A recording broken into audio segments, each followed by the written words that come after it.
So team, this is complete transparency here. My seafood order has been delayed. I know, it's okay because I've got all these killer ingredients and I've got a big, huge piece of picanha. So we're gonna kind of pick and choose, make something up. I got a grill already stabilized at around 400 degrees. Which is our food? Yeah, that's gonna play with our food. 400 is a little hot for that picanha, but let's see what we can do. Introducing the Porcupine picanha. Here we go. So this is a Wooden Nickel Farms picanha, and it is stunning. Look at how much fat cap coverage we have. We used half of it for another recipe we did, but I'm loving this kind of aerodynamic, streamlined look. And think about what happens when we render this fat cap and we draw lines through it. They kind of become exaggerated.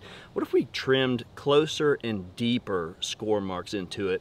Put it fat cap side down and then just completely porcupined and opened up for a triple mustard crust. It's a lot of fat.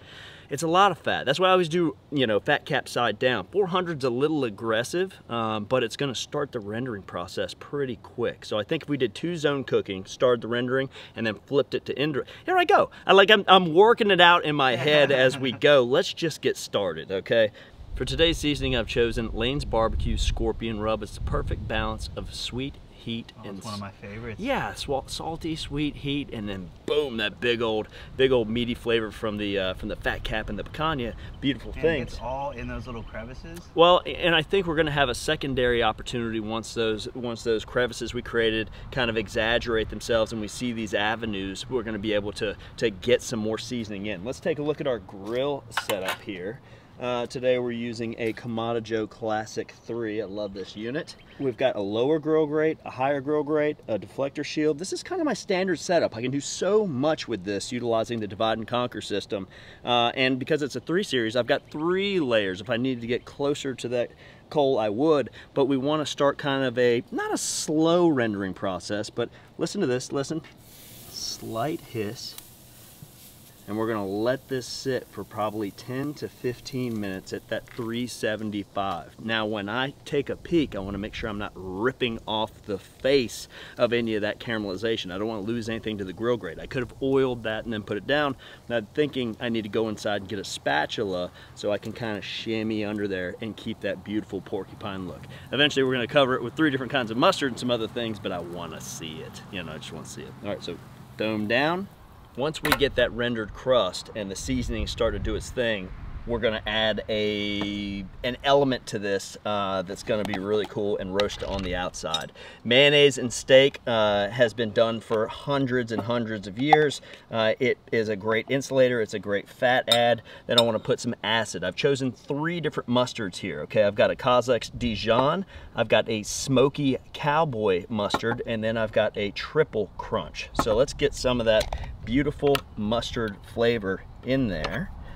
And then to finish off that vinegar punch, just a little bit of red wine vinegar and then a touch of room temperature butter for some more richness and decadentness into our rub. Here we go. Oh, we got 2 in there. Let's go ahead and use them both. Why not? Wow. Yeah, that's gonna be fun. And then is your choice, right? Do you like some rosemary? Do you not? It is very powerful. So I'm gonna go with just a little bit here, and we'll run a knife through that. And I just like the herbaceous floralness, almost. Oh, what's the word for medicine-y? Medicine-y? Yeah, you know, it's hot in cocktails right now. Medicinal? Medicinal, yeah, medicinal flavors. Yeah, rosemary's kind of got that. And nothing, just a little bit, okay? At this point, I'm seeing some decent smoke come out of that grill, which tells me the rendering process is going very well. Let's just make sure it's not going too well. Oh yeah, look at the bubbles we're getting right on the edge here. Oh baby, that's the one. Dang. Sizzle dance, look at that sizzle dance. This is the stuff picanha dreams are made of here. And look how we talked about that bit of porcupine, kind of pine cone exaggeration is happening. Perfect nooks and crannies for our, I keep on wanting to call it a basting liquid, but it's not, right? We're just gonna go right on top and kind of let all that deliciousness fill those nooks and crannies we've just created. And remember, we're in the indirect side at this point. I didn't think you were gonna add that much. I'm going hard with it. And there's an opportunity too to continue to baste. We have enough. That's a wrap right there. Triple mustard. And that cowboy mustard is really pickly, you know. I think we're gonna get some cool flavors, some cool textures, some good smoke adherent. And now we're slow roasting. I'm just gonna shut this grill completely down, try to maintain that 375, maybe even 300 semi-indirect at this point till we get to an internal temperature. Let's call it 125. Let's call it 125 so we can carry over. We'll call it 125. 125. All right, good. Well, let's see. Oh, yes. Oh, baby. Oh, baby. Come on now. Look at that. It's tacked up. It's roasty. It's nice and porcupine-y. Porcupine-y. Yeah. So now the toughest part of all Kamado style grilling is the inevitable rest. Yeah. But something like this with the fat cap and the juiciness and the fat cap, like we do need to let it rest. You know, general rule, probably 15 minutes on this guy. I know we can cut it down to 7, but listen, as we slice into that, if there's just a ton of juice on that cutting board, we look at that. I mean, there's gonna be some no matter what we do, but a lot of that juice should be redistributed through the steak. The rest is extremely important. We give it 11 minutes. How about that? a good 11-minute rest. And there's not a lot of pieces and parts here. If you were doing a starch or a salad or you know, a side, asparagus, whatever, now would be the time to kind of do that, bring it forward, get it all ready, and then put everything to the table hot. But today we're focused on technique on this steak, so we're just gonna wait 10.5 more minutes. Yeah. The wait is over. I've got meat sweats in anticipation, okay? You know, and I just am in love with this crust. I want to kind of get a nice little bias here, and it's cutting like butter. Wow, look at that. That looks Yeah, amazing. I'm just gonna set that right here just for a second, because I think that should be its own bite, you know, not even part of the presentation. And then look at all that fat content. We're gonna start getting into the meat, but look at the bottom. We got a nice little smoke ring just from the dripping of the fat content. Love to see that. And we're just gonna go kind of thin to win here.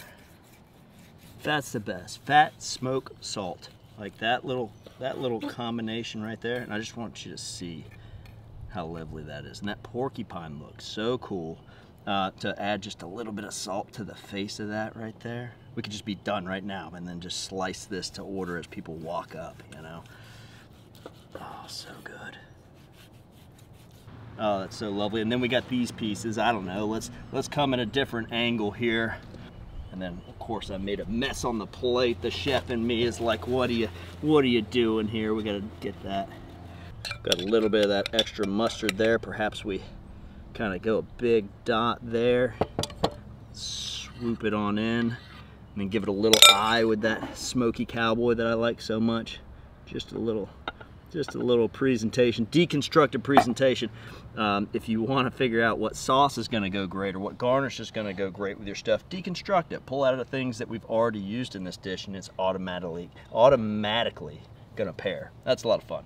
Look at that big fat cap. I want some of that mustard. That's why that little garnish is there. Bing bong. Yeah. Oh yeah. You hear me say this on the channel time and time again.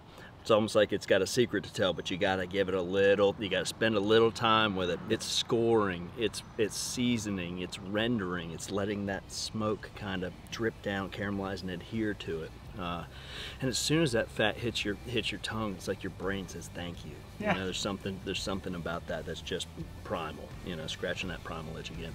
Well folks, if you enjoyed this cook as much as we enjoyed making it up for you on the fly, and I'm gonna do this again, that mustard crust was fantastic. Help us out, do all the things. Hit that notification button, share it if you will, because this is a lot of fun. And do leave us a comment. I love reading those comments and responding back. And as always, from our backyard to yours, cheers and happy grilling.